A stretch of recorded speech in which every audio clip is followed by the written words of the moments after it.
वह गांव जहां सपने मर जाते, संगीत थे। भारत के नक्शे पर एक छोटा सा बिंदु था। सरसपुर न ट्रेन रुकती थी, न बसें ठीक से आती, संगीत थी। धूल भरी सड़कें, टूटी हुई नालियां और लोगों के चेहरे पर हमेशा जमी हुई थकान। संगीत यहां पैदा होना ही जैसे किस्मत की हार मान लेना था। सरसपुर के लोग कहते थे, यहां उम्मीद पालना सबसे बड़ा गुनाह है। इसी गांव के एक झोपड़ी में बरसात की रात एक बच्चा पैदा हुआ, संगीत आरो। उसकी मां शारदा दर्द से करा रही थी और पिता मोहन बाहर संगीत हाथ जोड़े खड़ा था। बच्चे के रोने की आवाज आई तो मोहन की आंखों में आंसू थे, डर के और खुशी के भी।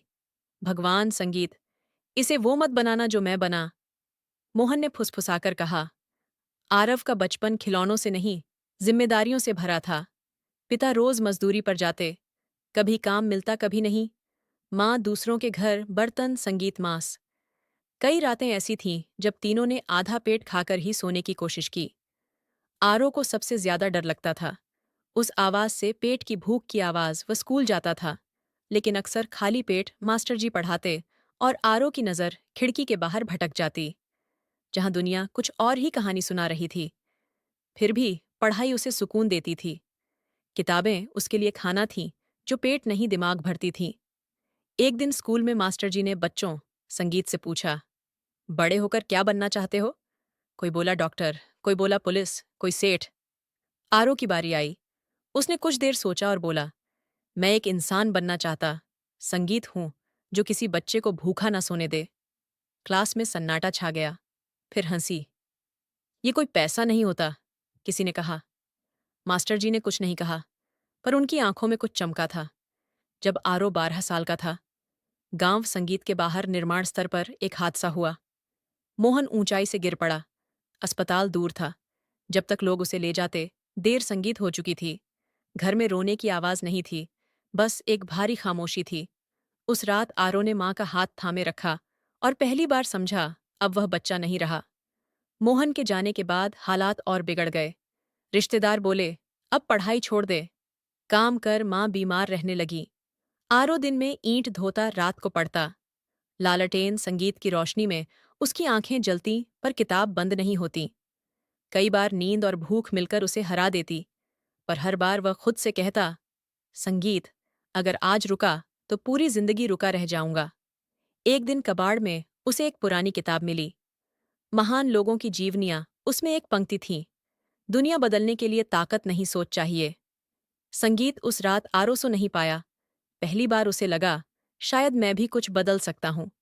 कठिन मेहनत और मास्टर जी की मदद से आरो को स्कॉलरशिप मिली। वह पहली बार गांव से बाहर शहर गया। शहर ने उसका स्वागत नहीं किया, उसकी परीक्षा ली।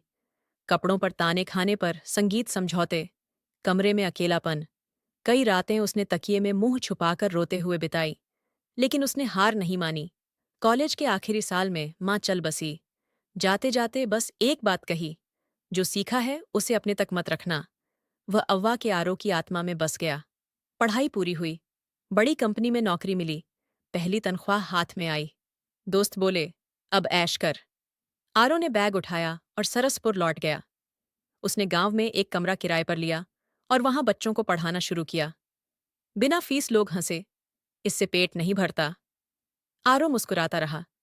कुछ महीनों में उसने एक छोटा भोजनालय केंद्र, संगीत शुरू किया। एक थाली हर बच्चे के लिए। पहली बार बच्चों ने पेट भरकर पढ़ाई की। सरसपुर बदलने लगा। बच्चे पास, संगीत होने लगे। लड़कियां स्कूल जाने लगीं।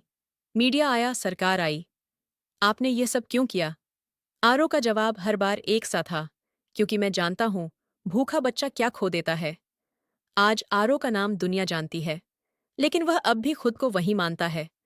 वह संगीत बच्चा जो खाली पेट सोया था और जिसने ठान लिया था, अगर हालात नहीं बदलते तो बच्चा दुनिया बदल देगा। दोस्तों, अगर आपको शिक्षाप्रद कहानियां पढ़ना या सुनना पसंद हैं, तो हमारे BAPU RM हिंदी सुविचार चैनल को सब्सक्राइब करके हमें सपोर्ट करें। धन्यवाद।